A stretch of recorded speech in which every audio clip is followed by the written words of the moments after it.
दोस्तों, कैसे हैं आप सब? उम्मीद है आप सब खैरियत से होंगे। मेरे काफ़ी जानने वाले ये देख के बहुत हैरान होंगे कि मैं उनके सामने आज स्क्रीन पे कैसे आ गया। तो भाई बात ये है कि मुझे ट्रैवलिंग बहुत ज़्यादा पसंद है और मैं बहुत ज़्यादा फूडी हूँ। तो इसलिए मैंने सोचा है क्यों ना इन दोनों चीज़ों को साथ लेके तक पहुँचाया जाए। तो स्टार्ट करते हैं ट्विन सिटी से, क्योंकि मैं काफ़ी टाइम से यहाँ पे रह रहा हूँ, स्टडी यहाँ की है, उसके बाद आगे पीछे मतलब जिस तरह भी समझ सकते हैं आप। और अब सोचा है कि एक प्रॉपर चैनल के थ्रू चीज़ों को रिव्यू किया जाए, आपके रिव्यूज़ लिए जाएँ। कोशिश करूँगा अच्छे से मतलब आप तक पहुँचाऊँ चीज़ों को, ताकि आपके लिए भी फ़ायदेमंद हो, चीज़ें आपको अच्छी लगें। तो शुरू करते हैं। आज का व्लॉग भी मेरा पहला व्लॉग है, जो कि कुछ इस तरह से ये बहुत ज़्यादा एडवेंचरस होने वाला है। कोशिश करूँगा आप तक अच्छे से आए। वैसे तो इस्लामाबाद और रावलपिंडी की आबोताब ने अपने अंदर कई ऐसी जगहों को समाया हुआ है जिसे देखकर दिल और दिमाग दोनों वाह वाह करते हैं। फिर चाहे वो पहाड़ों के दामन हो या फिर पत्थरों को चीरती हुई आबशारों के नज़ारे। सफ़र के आगाज से पहले मैंने सोचा क्यों ना नाश्ता कर लिया जाए, जिसके लिए मैं पहुंचा गोगा जी के पास। गोगा जी के इन मज़ेदार लजीज चने खाने के बाद मैंने अपने सफ़र का आगाज़ किया।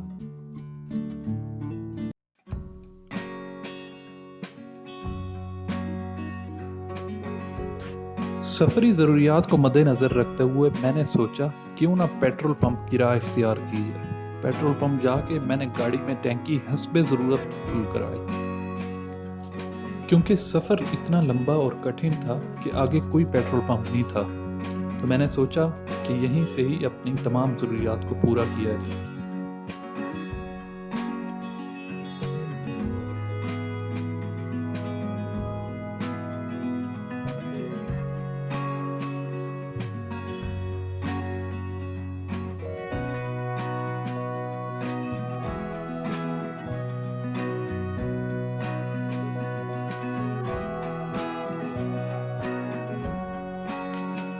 पेट्रोल भरवाने के बाद मैंने इस्लामाबाद की शाहराहों का रुख किया।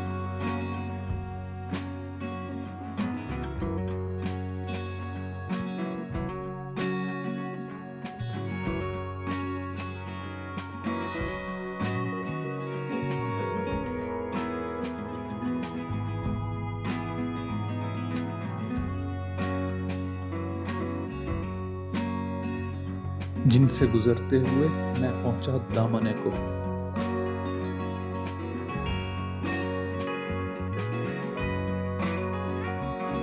कुछ सफर तय करने के बाद हमने सोचा क्यों ना रुक के दामने को पे थोड़ा इस्लामाबाद फैसल मस्जिद के नज़ारे लिए जाए।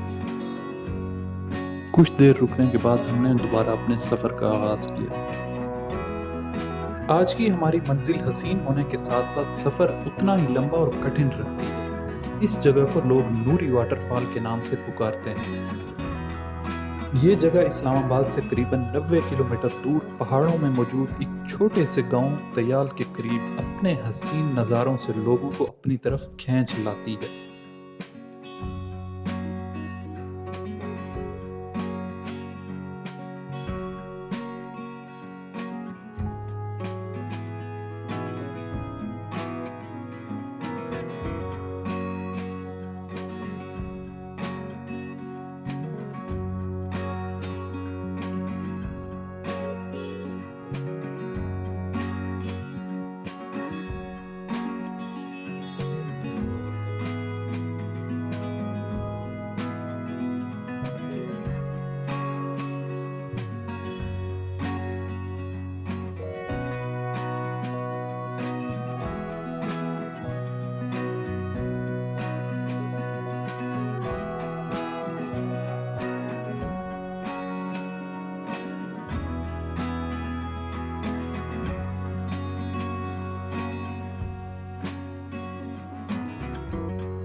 किसी दरिया के किनारे सर्द लहर से चुल्लू में पानी लेकर तश्नगी बुझाते हुए हम शऊरी तौर पर कभी भी इस अमर का एहसास नहीं करते कि हमारी प्यास बुझाने वाला ये आबे खनक कितना तवील हो सकता है।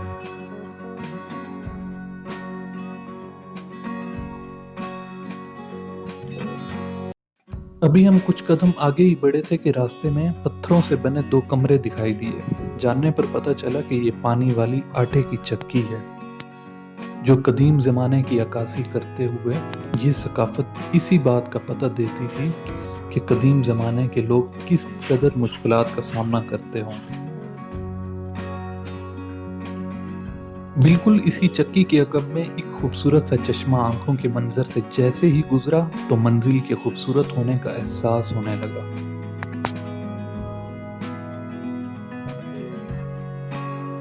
मैंने इस चश्मे के पानी का ताक़ुब किया तो कुछ देर बाद का पानी मुझे दरिया के दहाने पे ले गया। इस मंजर को देखकर ऐसा लगा कि जैसे मैं दरियाए कुनहार पहुंच गया। ये दरिया और इससे जुड़े पहाड़ बिल्कुल नॉर्दर्न एरियाज का मंजर पेश कर रहे थे। इस मंजर को देखने के बाद बढ़ती हुई गर्मी का एहसास बिल्कुल खत्म हो गया।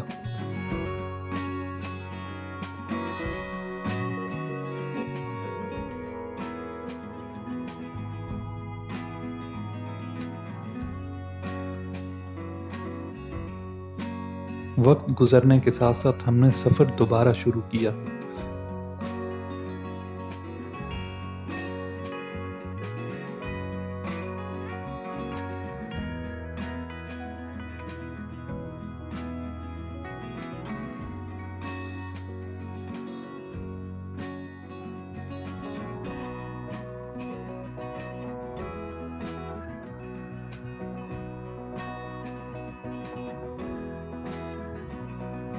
कुछ देर चलने के बाद मोटरसाइकिल का सफर इख्तिताम पजीर हुआ।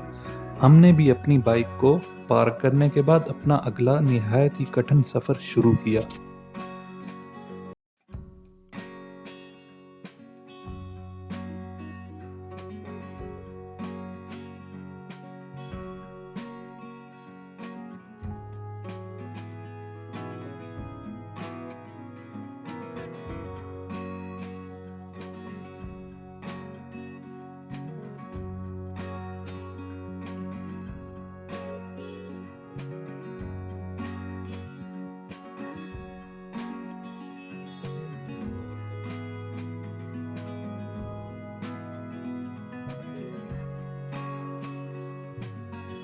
पैदल सफर जैसे ही शुरू किया, दुश्वार गुजार रास्तों ने हमारा खैर मकदम कुछ इस अंदाज से किया कि गर्मी की शिद्दत ने भूख और प्यास बढ़ा दी। और ये ऐसा रास्ता था कि जहां खाने और पीने की चीजें बिल्कुल मुयस्सर न थीं। तो हमने इसी में ही आफियत जानी कि सफर को खामोशी के साथ जारी रखा जाए। कुछ देर आगे पहुंचकर बुलंदी पर एक निहायत ही खूबसूरत मंजर देखने को मिला। ये वो जगह थी जहां से दरिया दो हिस्सों में तकसीम हो रहा था। काफी देर चलने के बाद पहाड़ी रास्ते ने मुझे थका सा दिया। काफी दुश्वारी महसूस होने के बाद तो सोचा कुछ देर रुक के आराम कर लूं।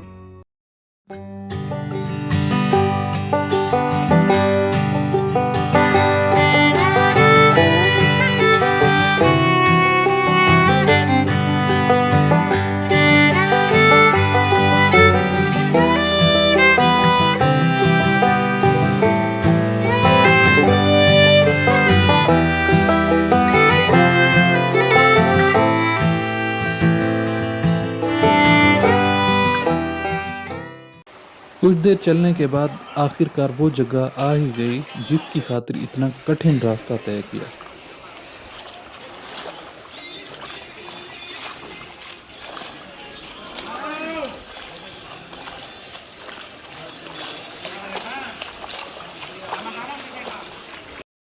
आंखों ने जैसे ही मंजिल को सामने पाया, दिल बाग बहार हो गया।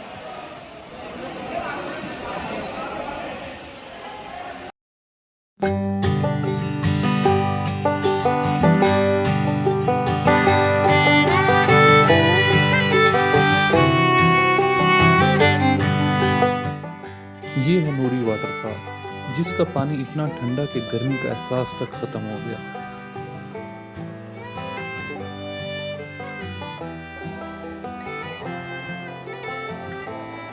कुछ देर नहाने के बाद हमें भूख महसूस हो रही थी। वहीं मौजूद बाबा जी के हाथ से बने लजीज पकोड़े खाए। बाबा जी के पकोड़े खाने के बाद दिल वाह वाह करने लगा।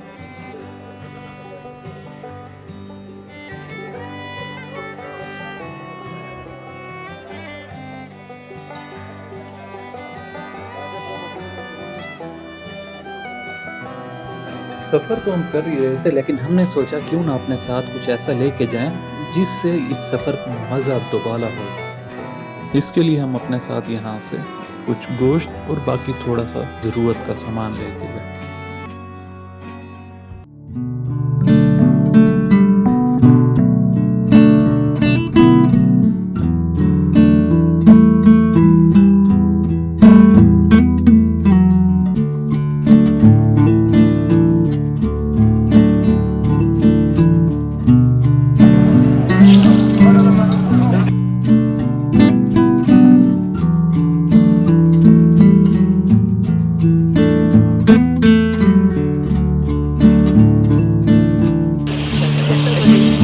Gestava aqui.